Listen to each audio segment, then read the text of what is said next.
mais l'année tend à sa fin. Et le Seigneur a voulu que tu entres dans la fin de cette année.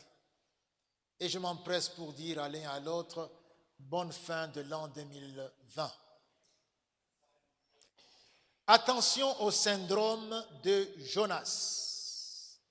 Attention au syndrome de Jonas. C'est le titre de notre partage ce soir. Le syndrome de Jonas est un frein puissant et très nuisible à l'accomplissement de l'œuvre de Dieu. Je vais vous inviter, mes frères, à vous mettre debout. On va lire deux textes.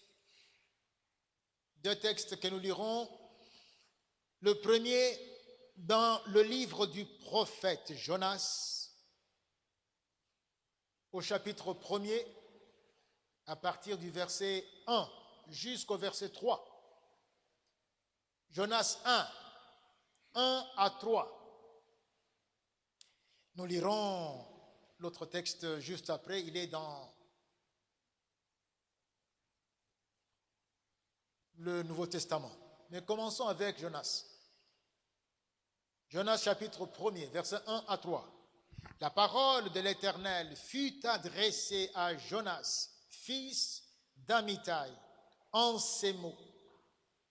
Lève-toi, va à Ninive, la grande ville, et crie contre elle, car sa méchanceté est montée jusqu'à moi. Et Jonas se leva pour s'enfuir à Tarsis, loin de la face de l'Éternel. Il descendit à Jaffo et il trouva un navire qui allait à Tarsis. Il paya le prix du transport et s'embarqua pour aller avec les passagers à Tarsis, loin de la face de l'Éternel. Allons dans le Nouveau Testament et lisons ensemble Marc, chapitre 16, versets 15 à 18. Marc, chapitre 16, versets 15 à 18. L'Évangile selon Marc, au chapitre 16, le tout dernier de ce livre, à partir du verset 15e jusqu'au verset 18. Puis il leur dit, c'est Jésus qui parle, allez par tout le monde et prêchez la bonne nouvelle à toute la création. Celui qui croira et qui sera baptisé sera sauvé, mais celui qui ne croira pas sera condamné. Voici les miracles qui accompagneront ceux qui auront cru. En mon nom, ils chasseront les démons. Ils parleront de nouvelles langues. Ils saisiront des serpents. S'ils boivent quelque breuvage mortel, ils ne leur feront point de mal. Ils imposeront la main aux malades et les malades seront guéris. Amen. Bien-aimés, veuillez vous mettre, je vous en prie. Allez loin avec le Seigneur. Le thème annuel. Si tu veux aller loin avec le Seigneur, le dernier trimestre ici, c'est aller loin dans les témoignages. Si tu veux aller loin dans les témoignages. Évidemment, le Seigneur Jésus nous recommande ici d'aller par tout le monde, d'aller et de prêcher la bonne nouvelle. Il dit, voici les miracles qui accompagneront ceux qui auront cru. Il cite les miracles.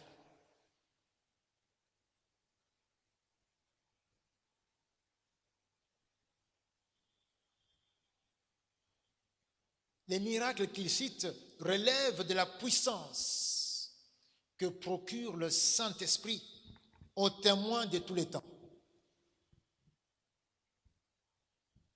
Le breuvage mortel, vous le prenez, vous ne savez pas, vous avez rendu grâce, vous n'en mourrez pas. Vous pouvez donner, intimer l'ordre même aux serpents venimeux. Vous imposez les mains aux malades et ils seront guéris. En mon nom. Vous chasserez les démons. En mon nom. C'est la puissance que le Saint-Esprit octroie aux témoins. Ils chasseront les démons, ils parleront de nouvelles langues, ils saisiront les serpents, s'ils boivent quelques breuvages mortels, ils ne leur feront point de mal, ils imposeront les mains aux malades et les malades seront guéris. La liste n'est pas exhaustive. Nous allons dire deux choses à ce propos. La première, c'est que le témoin que tu es, que je suis, le témoin, donc celui qui a cru, et celui qui fait consciemment allégeance au Saint-Esprit, de qui il reçoit les directives, les orientations pour le service. Voilà. Celui qui est témoin, c'est celui qui a donc fait allégeance au Saint-Esprit, puisqu'il a cru. Et le Saint-Esprit à qui il a fait allégeance, à qui il s'est subordonné, l'oriente, lui donne des directives dans la puissance qu'il lui donne. Nous avons l'exemple, que je prends un exemple de Paul, qui était témoin. Dans Acte 16, verset 6 à 10, il est parlé de Paul, qui était empêché par le Saint-Esprit de prêcher en Asie. Le même Saint-Esprit va l'empêcher également de prêcher en Bithynie. Mais c'est le même Saint-Esprit qui va, par une vision qu'il va lui donner, l'orienter à aller prêcher en Macédoine.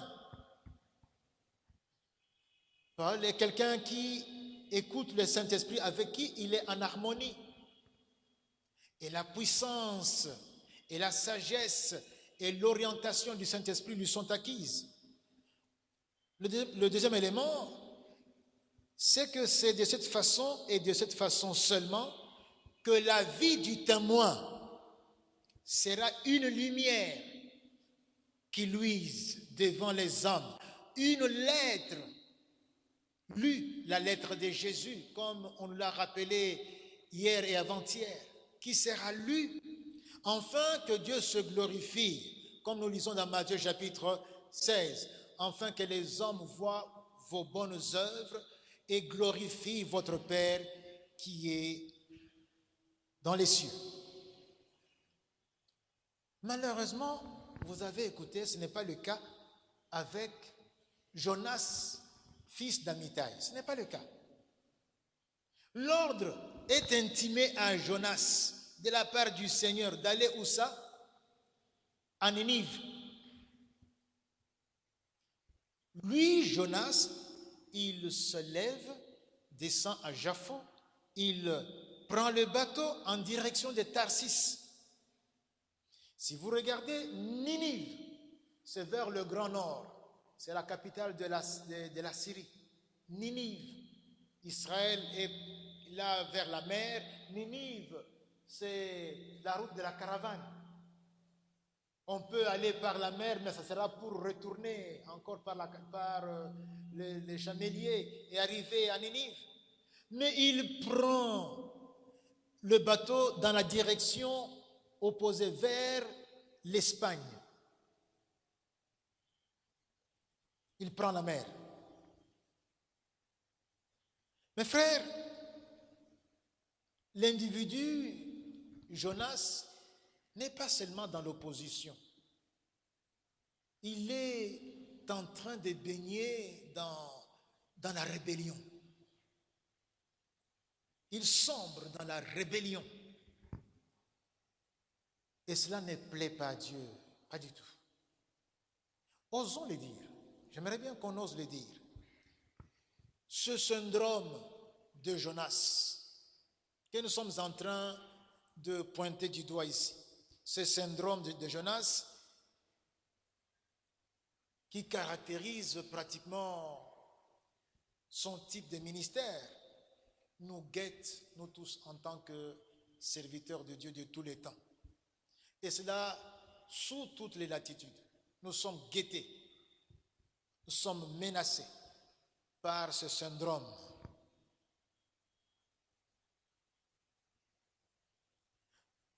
En face de ce que Dieu nous demande de faire, en face de l'envoi de Dieu, en face de ce que Dieu attend de nous, il se présente toujours une avalanche de justifications,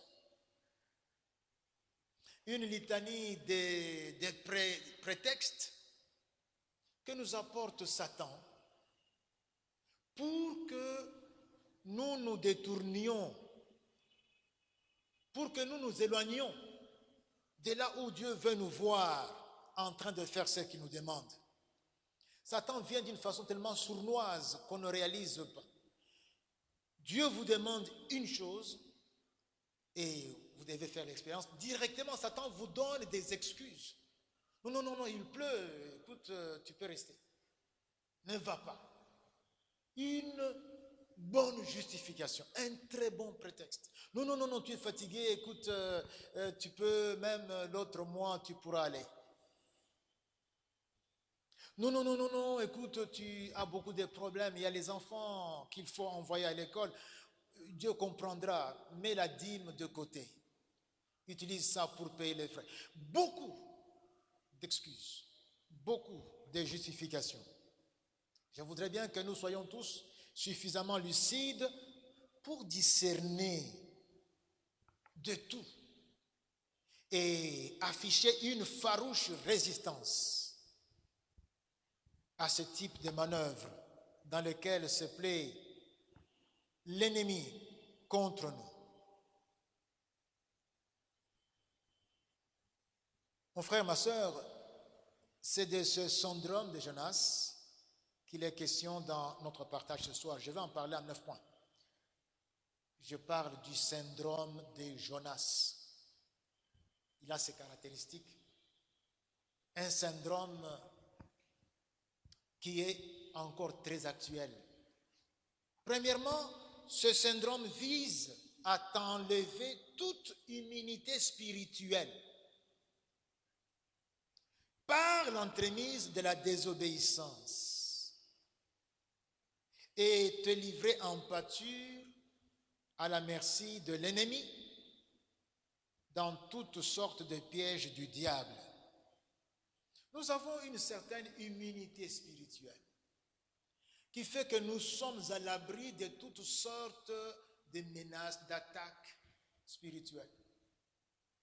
Mais par le fait de la désobéissance dans laquelle nous entraîne ce syndrome, nous nous retrouvons dépouillés de cette immunité. Et lorsque n'importe quelle attaque arrive, nous sommes exposés.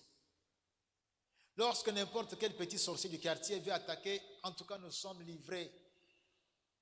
Lorsque n'importe quelle tentation arrive, on sombre facilement. L'immunité spirituelle.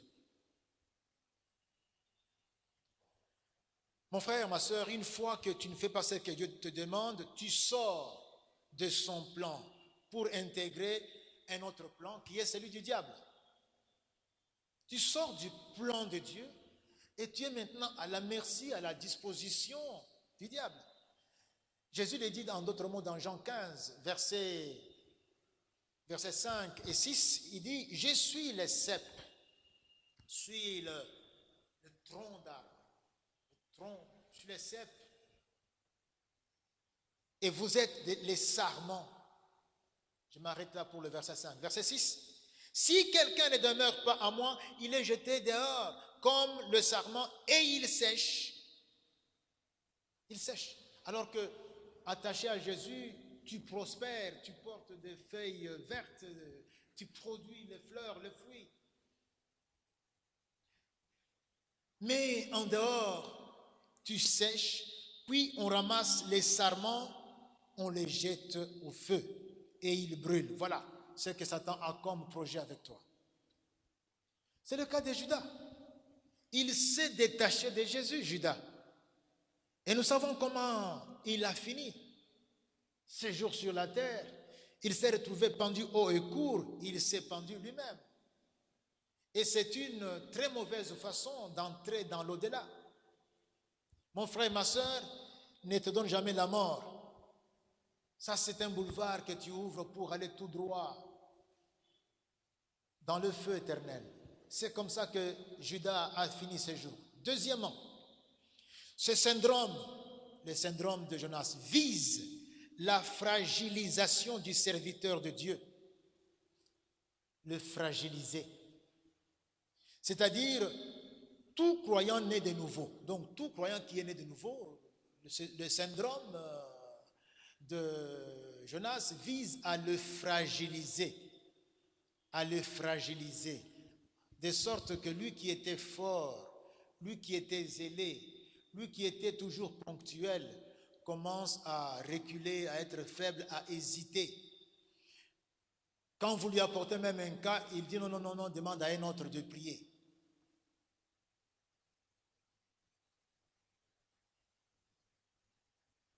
Par le fait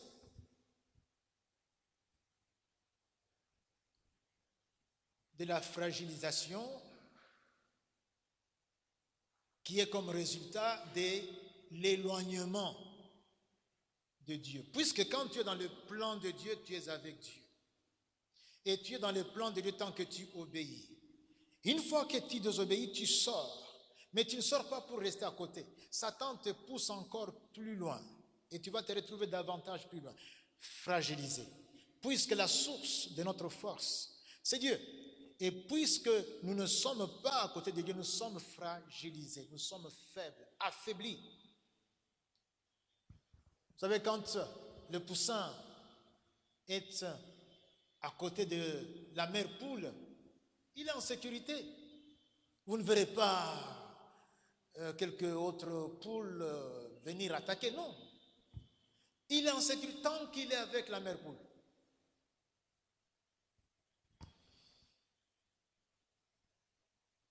Il se trouve à l'abri de toutes sortes de dangers. Même quand vient les oiseaux de proie, l'oiseau de proie pour en prendre un. C'est la mère poule qui s'expose et combat contre l'aigle ou n'importe quel autre oiseau de proie. Et le poussin est en sécurité. Mais quand il est loin, l'oiseau de proie tombe sur le poussin. Il est écrit ici, et Jonas se leva pour s'enfuir. Pour s'enfuir loin de la face de l'Éternel. Il s'est levé pour fuir. Mon frère, ma soeur, mon bien-aimé, ma bien-aimée, chaque fois que tu devras faire la volonté de Dieu, le diable se présente pour polariser et faire osciller ton choix. Donc, le moment arrive, tu dois aller à l'évangélisation. Satan se présente et il présente une alternative à la volonté de Dieu. Comme ça, tu te retrouves en train d'osciller. Auparavant, il n'y avait que ça. Dieu t'a dit de faire ceci ou cela. Ben, tu te présentes. Au moment où il faut que tu le fasses, Satan se présente. Donc, ce n'est même pas quelque chose pour lequel on va prier d'être délivré. Satan sera toujours là. Ce que nous devons faire, c'est lui résister. Alléluia.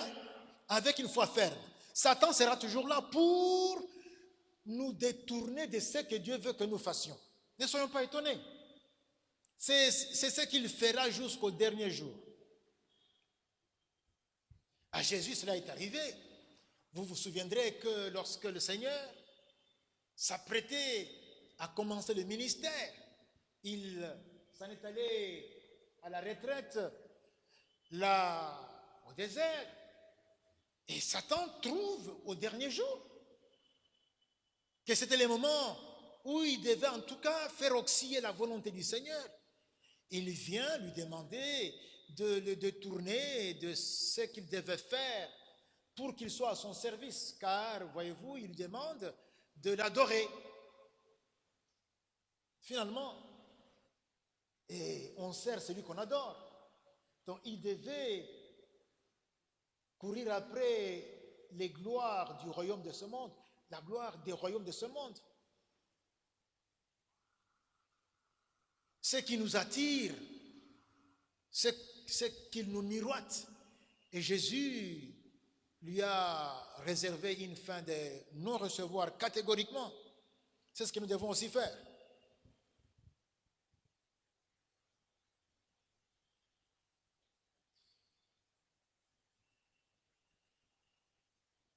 Le syndrome de Jonas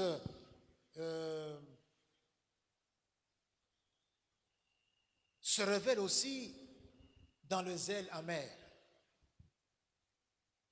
Le zèle amer est aussi une des manifestations du syndrome de Jonas. Il s'agit de travailler sans s'en référer à Dieu, soit par indifférence, soit par refus d'obéissance. Tu travailles, je sers Dieu, j'ai mon ministère, tu fais ceci, tu fais cela, sans t'en référer à Dieu, sans demander ce que Dieu veut que tu fasses. Le syndrome de Jonas perturbe beaucoup de choses dans l'Église. Jacques en parle au chapitre 3 de son livre, de sa lettre. Jacques 3, verset 16. Mais si vous avez dans vos cœurs un zèle amer et un esprit de dispute, ne vous glorifiez pas et ne mentez pas contre la vérité. Cette sagesse n'est point celle qui vient d'en haut, mais elle est terrestre, charnelle, diabolique. Beaucoup de choses que nous faisons sont terrestres, charnelles, diaboliques, même à l'église. Et nous amenons dans l'église les touba-touba, nous amenons dans l'église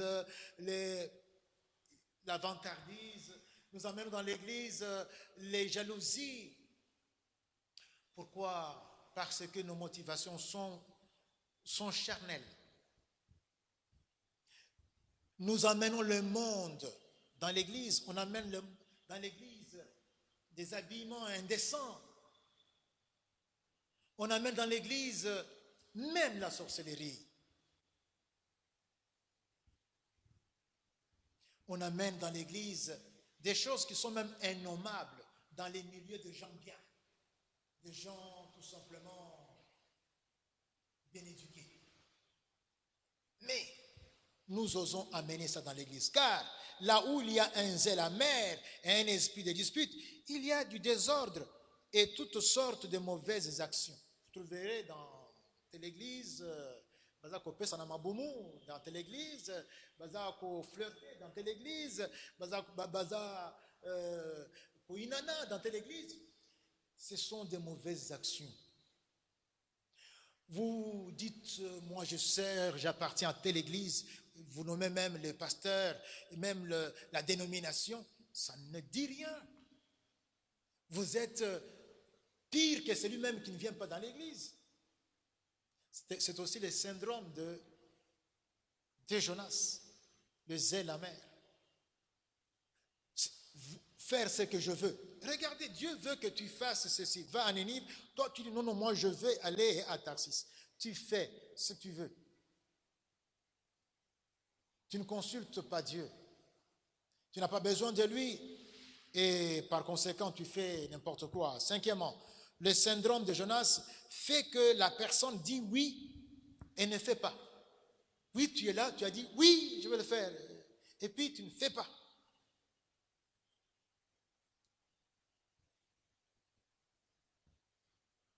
Vous savez que quand Dieu s'adresse à Jonas, il lui dit, Jonas n'a pas dit non. Et qu'est-ce qu'on dit? Qui ne dit mot consent, vrai ou faux? Qui ne dit mot consent. Donc il a dit oui, en quelque sorte.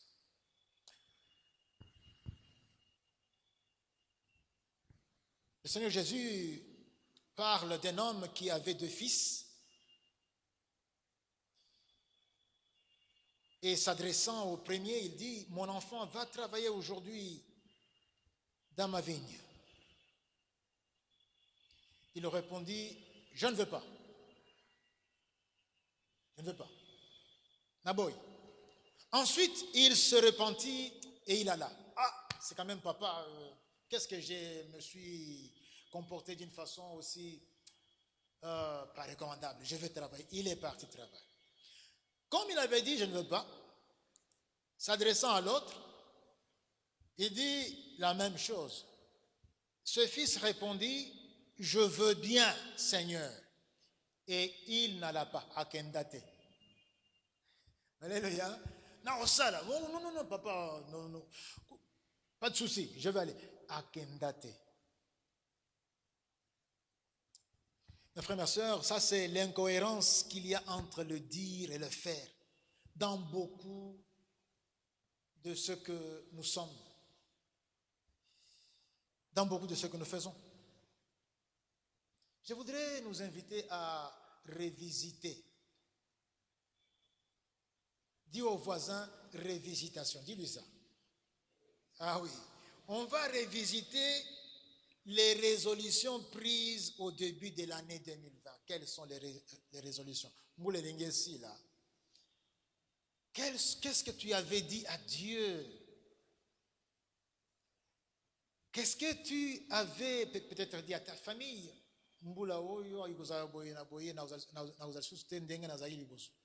Qu'est-ce que tu avais dit?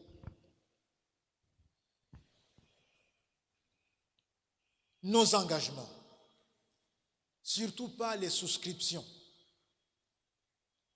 nos promesses, où en sommes-nous? On doit donc tout révisiter et laisser le Saint-Esprit faire cette révisitation. Sixièmement, le syndrome de Jonas c'est connaître la volonté de Dieu pour toi, mais choisir de faire autre chose qui t'accommode. Tu sais bien que Dieu veut faire clairement que tu fasses ça. Mais toi, tu fais ce qui t'accommode, ce qui t'arrange. Dieu veut que tu ailles à Païkongila. Mais toi, tu préfères aller à Honolulu. Dieu veut que tu t'habilles décemment. Mais toi, tu dis non.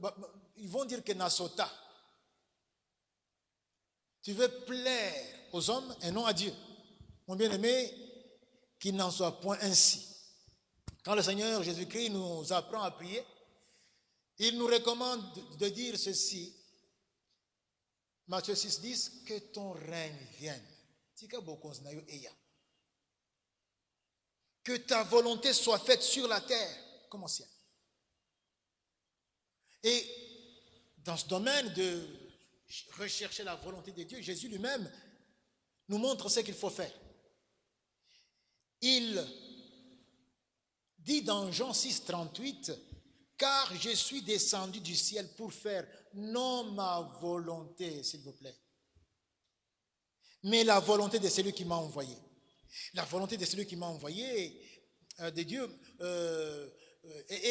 c'est que sa parole soit prêchée, que les âmes soient sauvées et disciplées. Ça, c'est moi qui crée le mot. Disciplées. Que ces âmes gagnées deviennent des disciples. On doit les former. C'est cela notre défi sur ce campus et dans les environs, accomplir la volonté de Dieu. Hier, on nous a rappelé que c'est ce qui est même au centre du cœur de Dieu. Septièmement, le syndrome de Jonas fait de toi un porte-malheur, une calamité partout où tu seras. Ne laisse pas ce syndrome te gagner, tu seras un porte-malheur. La présence de l'homme Jonas, Joe la colombe, parce que Jonas signifie la colombe. La présence de ce cher monsieur à bord du navire attira toutes sortes de catastrophes inexplicables. Parce qu'il est allé là où Dieu ne le voulait pas. Il est écrit dans Jonas chapitre 1, verset 4 et verset 5. Mais l'Éternel fit souffler sur la mer un vent impétueux. Nzambe yemei, atindi mo pepe. Et il s'éleva sur la mer une grande tempête. Les navires menaçaient de faire naufrage. Les mariniers eurent peur. Ils implorèrent chacun leur Dieu. Ils jetèrent dans la mer les objets qui étaient sur le navire, afin de le rendre plus léger. Jonas descendit au fond du navire, se coucha et s'endormit profondément. Ah, je voudrais secouer un Jonas qui dort profondément quelque part. Alléluia. Il est là. Je voudrais bien que tu regardes dans ton couple, dans ta famille, dans ton église locale, que tu regardes dans ton pays. Attention, tu pourrais être un Jonas. Tu pourrais être la cause des misères. Tu pourrais être celui qui fait retarder ce que Dieu voulait faire. Pourquoi? Parce que auto sakate. Matoi mangongi. Auto sakate. Tu veux faire ce que tu veux. Nous nous sommes retrouvés ici la semaine passée pour l'évangélisation. Demandez combien nous étions. Ozaraki wapi. Et avec ça, tu viens pour que Dieu fasse quoi?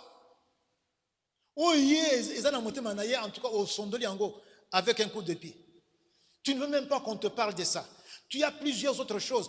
Je te dis, mon cher, toutes ces choses vont être ici sur la terre et se termineront sur la terre. Tout. Mais oyo osali yakoto sanzambe ete molimo moko obikisi yango na sango malamu. Tout le ciel, au moment où cette personne reçoit Christ, se met debout et commence à célébrer, à fêter Dieu avec. Et c'est ce que tu vas retrouver t'attendant avec des récompenses. Mon frère, ma soeur, je ne voudrais pas que tu sois dans l'ignorance de ces vérités. Évangéliser commence toujours par les tâtonnements. Mabakou. Moi aussi.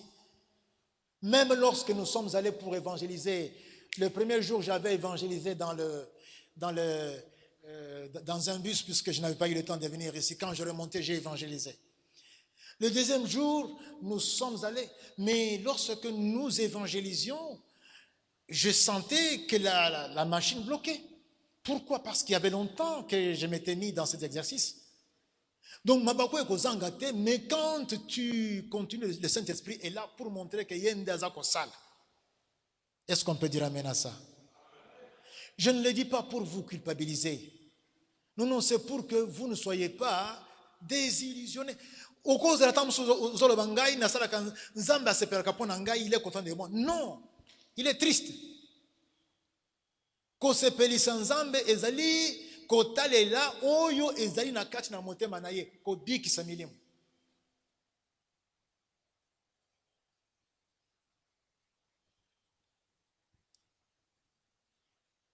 Et tant que tu es là, n'obéissant pas, regarde, est-ce que ce n'est pas toi qui cause parfois les blocages des bénédictions, ou bien qui fait que les bénédictions d'autrefois est comme oyo malédiction?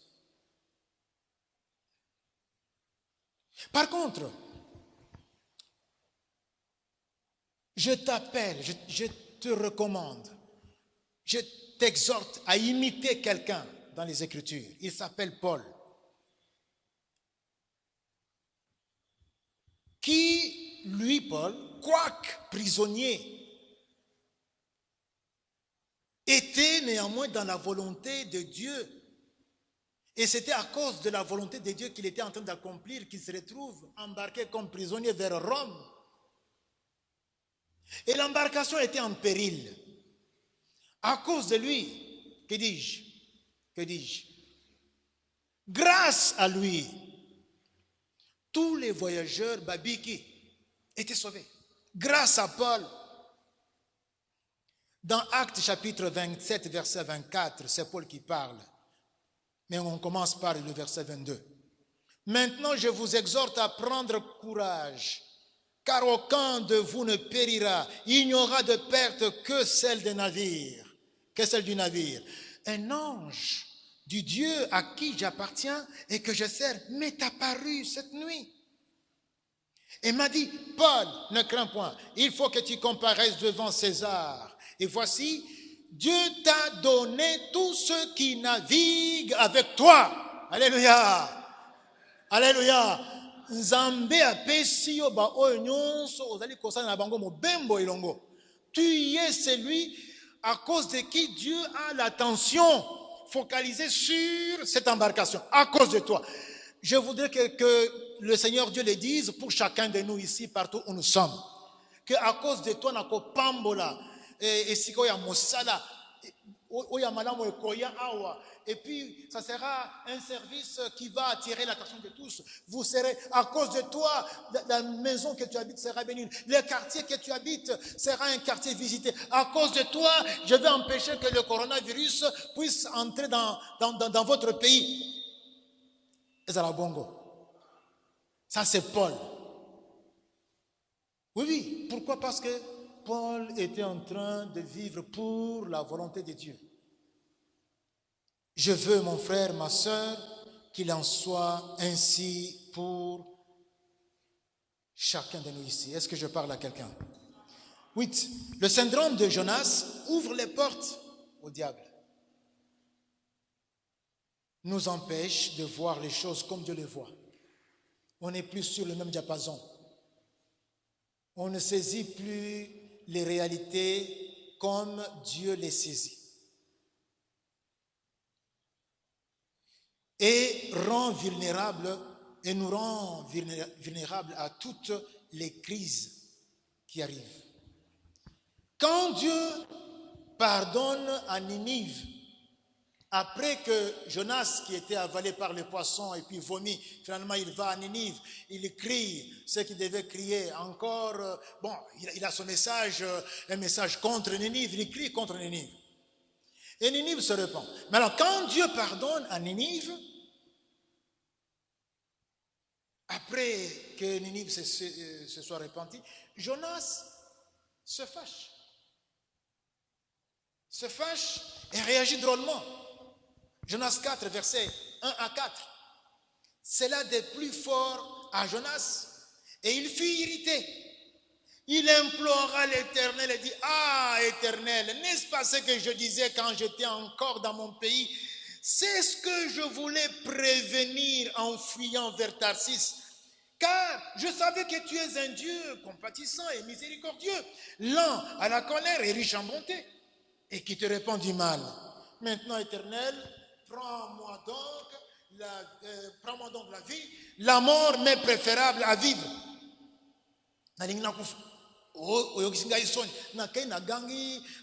puis na pesi bango ultimatum au lieu kokisa makambo na yo ke kodikisa bango parce que ba se repentir ngai grand prophète Jonas. Alléluia. Parfois nos ministères on les prend plus haut que Dieu. Non, le ministère c'est toujours en bas de Dieu, au pied de Dieu. C'est lui qui décide. Et nous-mêmes, nous prenons, on se prend la tête. Grand serviteur, pasteur, prophète, bishop. Et quand on marche, on est bishop, une démarche bishopale. Grand prophète Jonas, est-ce que vous comprenez ça? Est-ce que vous comprenez ça? Parce que Dieu a préservé un peuple qui s'est repenti là où il était parti annoncer la mort. L'Éternel lui répondit, fais-tu bien de t'irriter? Nzambe hakimia, hein? Alléluia. Alléluia. Est-ce que quelqu'un est avec moi ici? On peut lever la main? Ah oui, même l'ancien Jean-Claude, même mon ami Josué, tu es avec moi?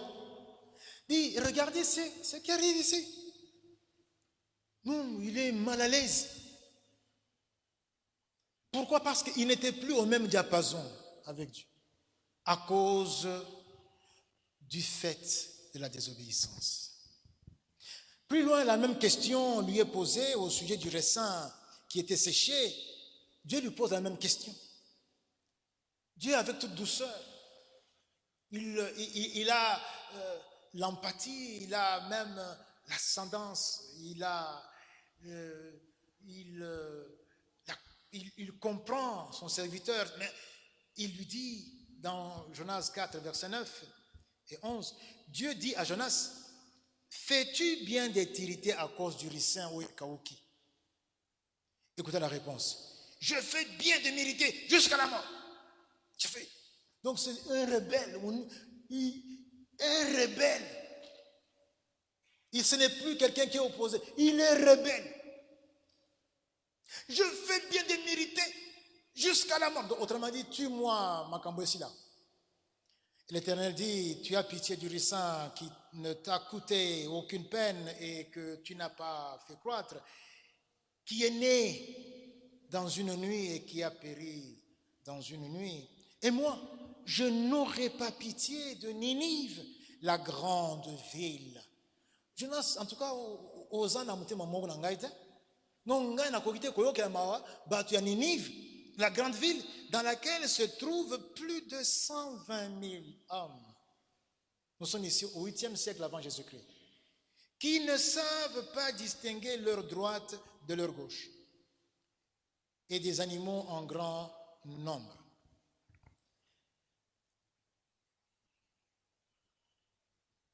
Mon frère, ma soeur, tant que pas si au fardeau des âmes. C'est ce qui fait que quand il faut aller évangéliser au Fandi Pénal, au Kekolala, profondément,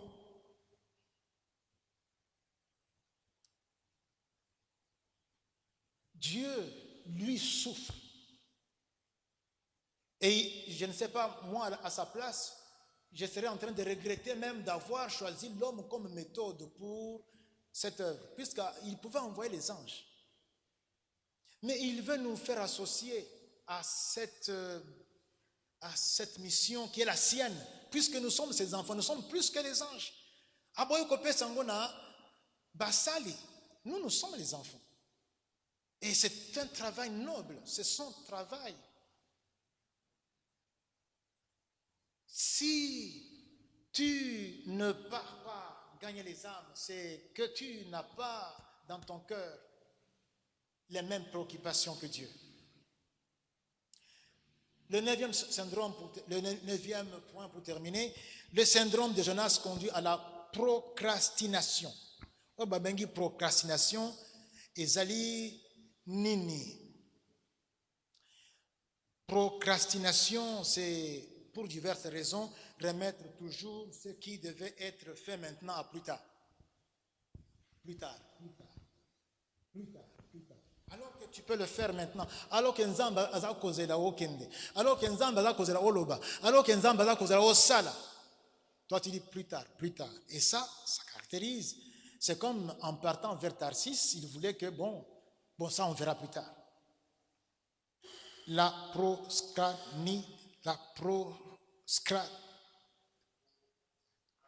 procrastination. Je parviens finalement. La procrastination.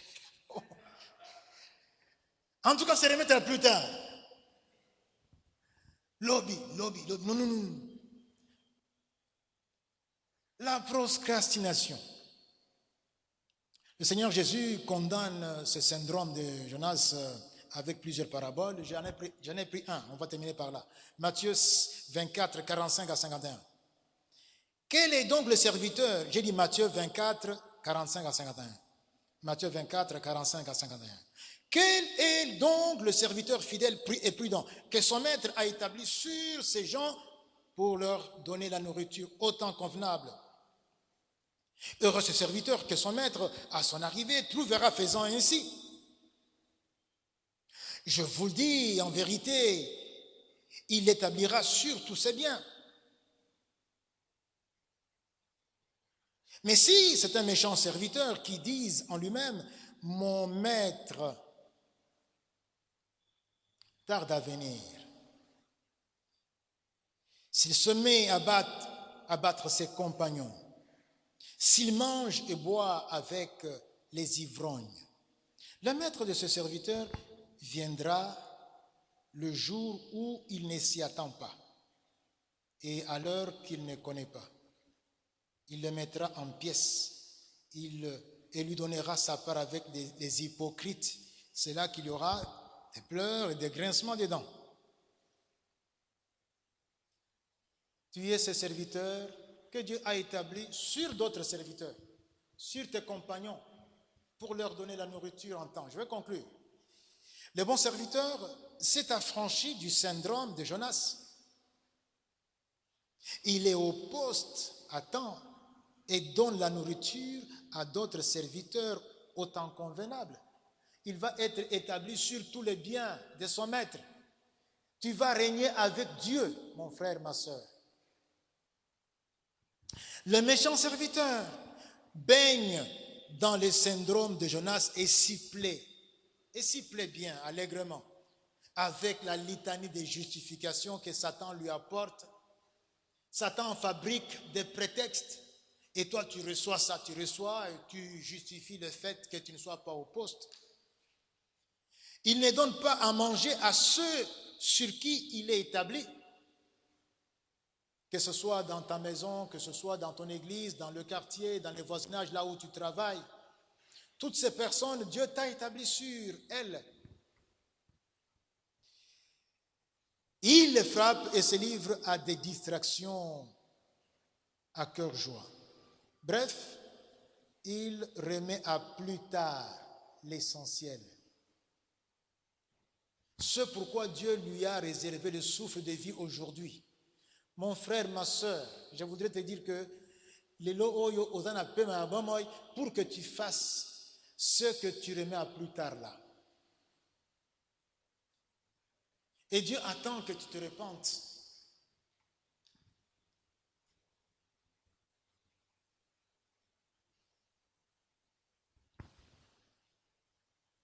Le syndrome de Jonas. J'ai une question à te poser. Quel type de serviteur, quel type de servante tu voudrais être? Dans le but, tu voudrais être. Amen. Pour te dire que le choix est encore devant toi. Quel type de serviteur et de servante? Tu veux être le bon serviteur, la bonne servante, ou bien tu veux être méchant serviteur, méchante servante? Quel type de serviteur tu voudrais être? Si tu veux être le méchant serviteur, tu vas rester assis. Ne bouge pas. Mais si tu veux être le bon serviteur, tu te dis, dans les jours qui viennent, les choix que je vais opérer, ce sont les choix du bon serviteur. Attends, au moment que Dieu a convenu, je donnerai la nourriture à mes compagnons, à mes compagnes. Si tu veux être ce type de serviteur, je vais te demander tout simplement de te mettre debout. Et on va prier ensemble dans ce sens.